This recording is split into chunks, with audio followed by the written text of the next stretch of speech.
कभी भी ऐसा आहार ग्रहण न करें जो भगवान को भोग न लगाया गया हो। जो भोजन भगवान को भोग लगाया गया है वही प्रसाद रूप में ग्रहण करें। एक भक्त हुए हैं जिनका नाम अंगद जी था।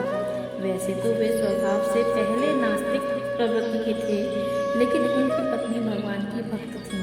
उनके मायके में संतों की सेवा होती रहती थी और वहाँ उनके गुरुदेव के उपदेश सुनने को मिलते थे।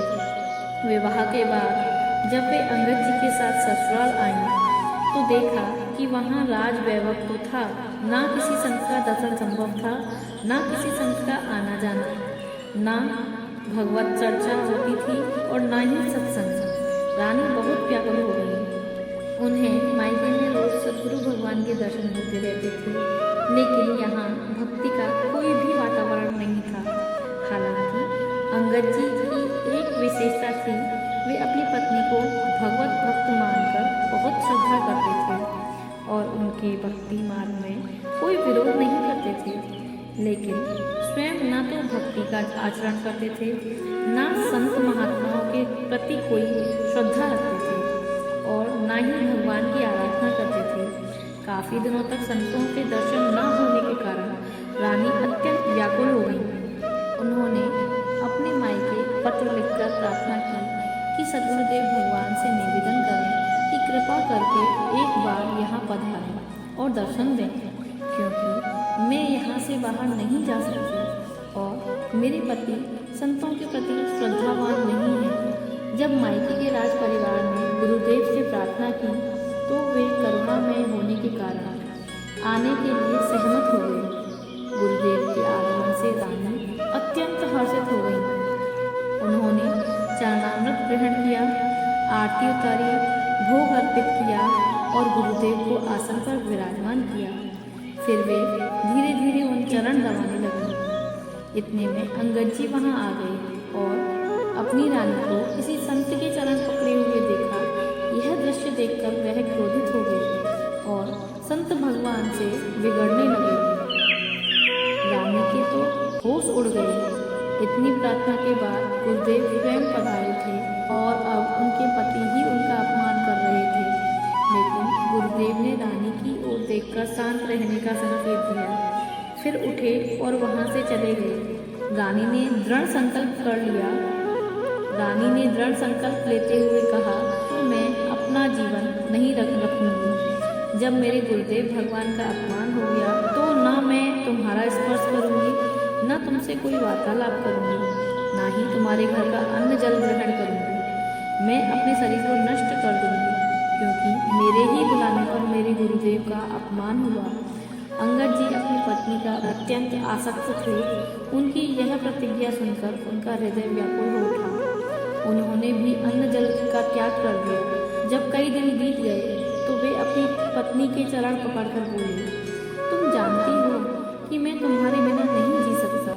कृपया मुझे बताओ कि मैं तुम्हें कैसे प्रसन्न कर सकता हूँ।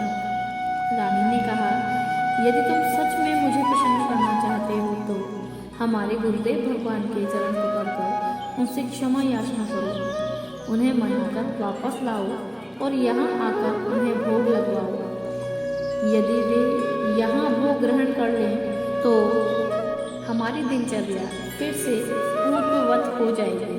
अंगद जी भक्ति भाव से नहीं बल्कि अपनी पत्नी के प्रति आसक्ति के कारण वे उनके गुरुदेव के पास गए। उन्होंने चरण पकड़कर क्षमा मांगी। संतों का स्वभाव ही करुणामय होता है। कितनी भी बार कोई उनका अपमान कर ले, लेकिन जब कोई सच्चे हृदय से दंडवत करता है तो वे सहज ही कृपा कर देते हैं।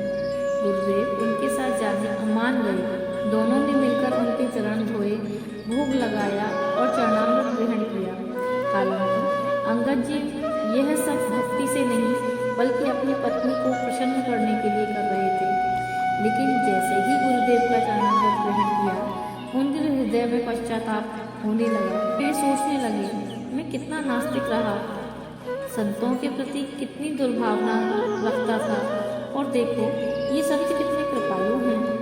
अब उनकी बुद्धि जो पहले विपरीत चिंतन करती थी, अनुकूल चिंतन करने लगी। उन्होंने अपनी पत्नी से कहा, हमारा अब तक का जीवन व्यर्थ गया। कृपया मुझे बताओ कि भक्ति कैसे करनी चाहिए। धीरे धीरे वे ठाकुर सेवा में सहयोग देने लगे। अब बिना भोग लगाए वे कुछ भी ग्रहण नहीं करते थे। वर्षों से उनकी यही दिनचर्या बन गई। पहले ठाकुर जी को भोग लगाना और फिर केवल प्रसाद ही ग्रहण करना। साथ ही अंगद जी ने 4 पार्षद नियुक्त कर दिए, जिनका कार्य था कि जहाँ कहीं भी संत दिखाई दें उन्हें घर बुलाकर भोग लगवाएं। पूज्य पंडित गया प्रसाद जी महाराज कहते हैं, अर्पित किए बिना भोजन कभी मत ग्रहण करो। जब भी भोजन पाओ उसे ठाकुर जी का प्रसाद मानो। यदि तुम ऐसी स्थिति में हो जहाँ ठाकुर सेवा संभव नहीं है और भोजन सामने आ गया है, तो 1 मिनट के लिए आंखें बंद करो, अपने इष्ट देव का स्मरण करो, प्रभु को अर्पित करो और फिर 2-4 बार नाम जप कर ग्रहण करो और फिर 2-4 बार नाम जप कर ग्रहण करो। बिना प्रभु को अर्पित किए जल भी ना पिए। ऐसा करने से आपकी बुद्धि शुद्ध और निर्मल हो जाएगी। राधे राधे। आपको